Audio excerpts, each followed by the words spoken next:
Salut à tous, bienvenue sur votre info Mercato du jour. Au programme, pas de panique de Liverpool à propos du détournement de l'accord de Marc Guéhi de Manchester City, alors que FSG pèse sur un déménagement précoce époustouflant, les raisons qui ont précipité la chute de Xabi Alonso au Real Madrid, et pourquoi Xabi est viré du Real Madrid, Manchester United craint le coût astronomique d'Elliot Anderson, alors que Manchester City entre en contact au sujet d'un transfert d'été à succès, les 3 infos Mercato du jour.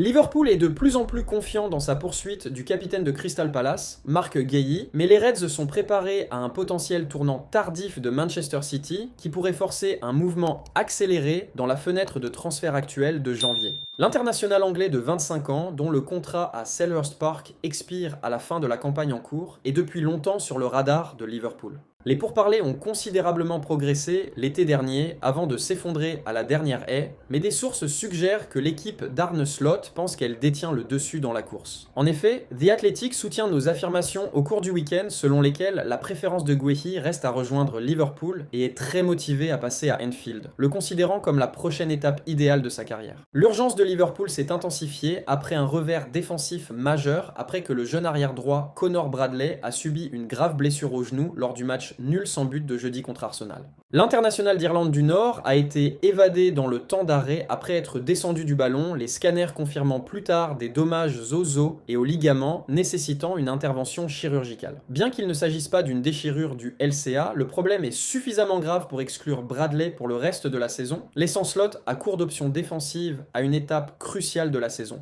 Cette évolution a incité Liverpool à envisager d'agir rapidement pour renforcer sa ligne arrière. Palace est ouvert à un départ en janvier si une offre appropriée arrive, les prix demandés oscillant auparavant autour de 40 millions de livres sterling, mais potentiellement en baisse compte tenu de la situation contractuelle. Bien qu'un nouveau rapport de The Sun ait un point de vue légèrement différent sur ce prix, Liverpool voit Guéhi comme un ajustement parfait à Anfield, composé sur le ballon, fort dans les duels et capable de s'insérer de manière transparente dans leur système de haute pression aux côtés de Virgil van Dijk et Ibrahima Konaté. Les blessures de Man City déclenchent leur propre poursuite Guéhi. Cependant, la menace de Manchester City se profile. L'équipe de Pep Guardiola, qui fait face à ses propres blessures défensives à Josko Gvardiol et Ruben Dias, a intensifié son intérêt et est prête à faire une offre substantielle pour sécuriser Guéhi immédiatement plutôt que de risquer de le perdre gratuitement cet été. City s'est déjà engagé dans des pourparlers préliminaires et pourrait perturber les plans de Liverpool avec un forfait financièrement convaincant qui tente à la fois le joueur et le club. La préférence de Guéhi cependant semble pencher vers un déménagement à Liverpool ou Arsenal plutôt que City, certaines sources affirmant qu'il préférerait rejoindre l'un des géants du Merseyside ou du nord de Londres. Le Bayern Munich fait également partie du mélange, ayant un avantage dans certaines évaluations pour un transfert gratuit potentiel, mais les prétendants de Premier League restent agressifs en poussant pour une résolution de mi-saison.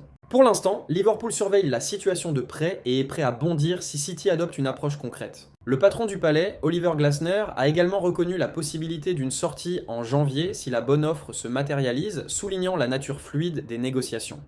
Le Real Madrid a annoncé la fin de sa collaboration avec Xabi Alonso. Nommé après le départ de Carlo Ancelotti pendant l'intersaison, le technicien a rapidement connu la réussite avant une énorme dégringolade en l'espace de quelques mois. Pas facile de succéder à Carlo Ancelotti et encore moins au Real Madrid. Xabi Alonso l'a appris à ses dépens. Nommé sur le banc du club madrilène dès le début du mois de juin, le jeune coach semblait cocher toutes les cases pour s'installer dans la durée sur le banc de l'équipe Merengue. Ancien joueur de l'époque Galactique 2.0, coach déjà auteur de probants succès du côté de Leverkusen, habitué des vestiaires avec des stars, autant d'atouts qui semblaient leur faire du basque de 44 ans, l'homme idéal au Real. Mais en à peine plus de 7 mois, l'aventure a tourné au petit fiasco pour Xabi Alonso et la direction madrilène a officialisé son départ ce lundi, puis la nomination d'Álvaro Arbeloa pour le remplacer. Presque inimaginable début juin, tant sa nomination a suscité l'enthousiasme auprès des fans du Real. 17 victoires en 20 matchs pour débuter.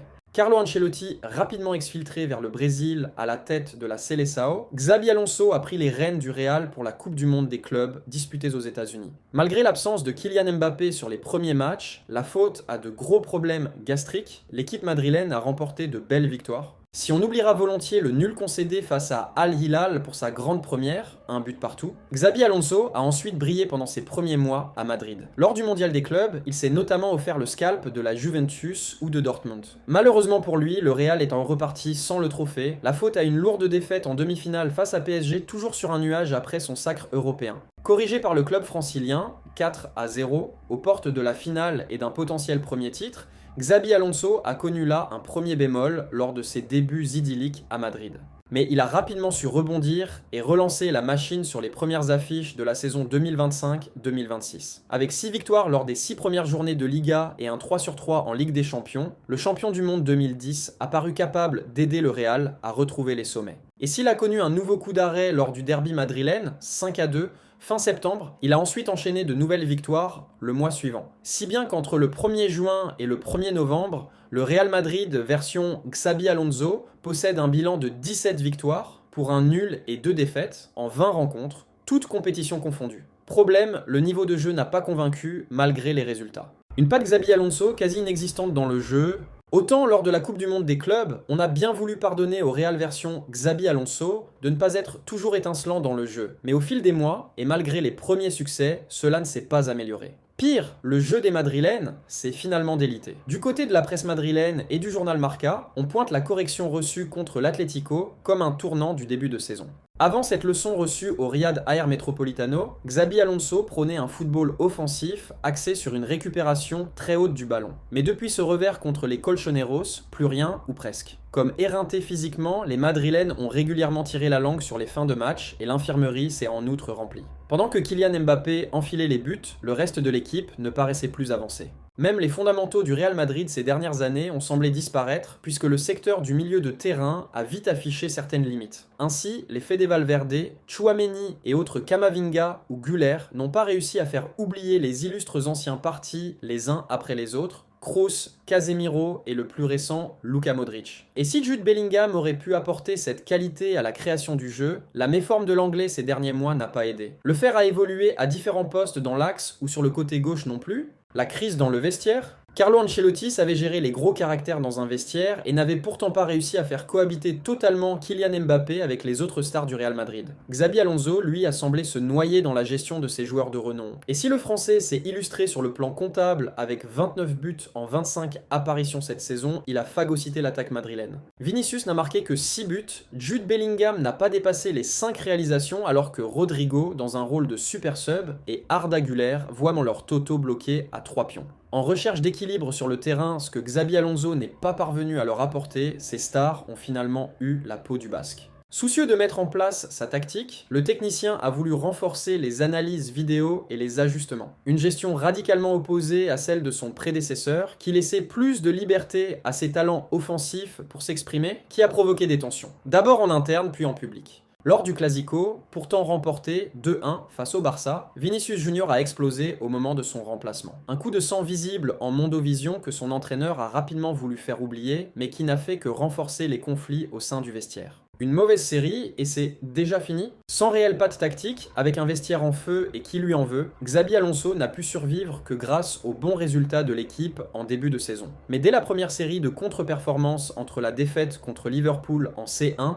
0-1, le 4 novembre, et celle contre Manchester City, 1-2, le 10 décembre, les premières rumeurs d'une éviction ont fait leur apparition après un mois couronné de seulement 2 victoires en 8 matchs. Pris à partie par certains joueurs, lâché par certains médias influents, Xabi Alonso s'est retrouvé sur un siège éjectable et a réussi à repousser l'échéance à la faveur de quelques précieuses victoires pour rester au contact du Barça en Liga. Mieux, avec le succès contre l'Atlético en demi-finale de Supercoupe d'Espagne, 2-1, Xabi Alonso s'est offert une première finale comme entraîneur du Real, et si une victoire dans le Clasico lui aurait donné un nouveau répit et éteint une partie des doutes le concernant, en plus de remporter un premier trophée, la cruelle défaite face au rival catalan lui a coûté sa place. Au Real Madrid, probablement plus qu'ailleurs, il faut gagner des titres pour exister. Xabi Alonso l'a appris à ses dépens au bout de seulement 225 jours. Les pires craintes de Manchester United semblent s'être réalisées lorsqu'il s'agit de la capture de la cible de milieu de terrain principal, Elliot Henderson. Des sources disant à Team Talk que les rivaux acharnés de Manchester City ont déjà pris contact au sujet d'un contrat de gros prix. Le moulin de transfert de la Premier League se réchauffe une fois de plus, avec le milieu de terrain de Nottingham Forest Anderson fermement au centre d'une intense spéculation avant la fenêtre estivale. Comme la fenêtre d'hiver semble se terminer sans mouvement pour l'international anglais de 23 ans, l'attention s'est portée sur ce qui pourrait devenir l'un des accords les plus contestés de la prochaine fenêtre de transfert d'été. Plusieurs sources indiquent cependant que Man City prépare une forte poussée pour la signature d'Anderson, le manager Pep Guardiola étant un grand admirateur du milieu de terrain central polyvalent. En effet, mon collègue Dean Jones a récemment détaillé le ferme intérêt de City pour le joueur la semaine dernière. L'équipe de recrutement de City, y compris le directeur du football Hugo Viana, a suivi de près les progrès d'Anderson au City Ground, où il s'est imposé comme une figure clé. En effet, les initiés suggèrent que Guardiola considère Anderson comme un ajustement idéal pour son système tactique, capable de fonctionner comme un meneur de jeu profond ou un numéro 8 de boîte à boîte, avec la qualité technique et le sang-froid pour prospérer dans des environnements à haute possession. Des sources proches de la situation révèlent que City a déjà pris contact avec les représentants d'Anderson, signalant leur intention d'officialiser l'intérêt à l'ouverture du marché d'été. Cela a suscité une inquiétude considérable parmi les prétendants rivaux, en particulier Manchester United, qui ont identifié l'ancien produit de l'académie de Newcastle United comme une option de choix dans leur refonte prévue du milieu de terrain. En effet, United cible de multiples renforts dans la salle des machines, avec Anderson en haut de la liste aux côtés de Carlos Baleba de Brighton. Les avantages de la ville font peur à United sur Anderson. L'anxiété de United découle des avantages perçus de City, son bilan éprouvé de succès, son pedigree de la Ligue des Champions et l'attrait de travailler sous la défonction de l'un des tacticiens les plus respectés du football. Certaines sources affirment même qu'Anderson lui-même est désireux de passer à l'Etihad, avec des rumeurs selon lesquelles il ne voit pas de meilleure opportunité d'élever sa carrière. Cela a conduit à des évaluations de clubs rivaux selon lesquelles, si City soumettait une offre compétitive, ils entreraient en tant que favoris clairs. Nottingham Forest, cependant, tient une main forte. Anderson est lié à un contrat à long terme jusqu'en 2029, ce qui donne au club un effet de levier pour exiger des frais substantiels. Les évaluations vont de 80 millions de livres sterling à plus de 100 millions de livres sterling, certaines sources suggérant que le prix pourrait encore augmenter si Anderson brille pour l'Angleterre lors de la prochaine Coupe du Monde. Forest a déclaré à plusieurs reprises qu'il n'avait aucun intérêt à vendre en janvier, soulignant son désir de conserver des actifs clés au milieu de sa pression pour une position stable en Premier League. D'autres clubs, dont Chelsea et le Bayern Munich, restent dans la conversation, mais le récit encadre de plus en plus comme une confrontation potentielle entre City United, avec le milieu de terrain de City nécessitant des jambes fraîches pour compléter des stars comme Rodri, alors qu'il revient à la pleine forme. Anderson représente un investissement stratégique à long terme. Voilà pour les infos du jour sur FootXperts. Dis-moi en commentaire ce que tu en penses. Like la vidéo si elle t'a plu et abonne-toi pour ne rien rater du mercato et des breaking news chaque matin. À demain pour encore plus d'actu foot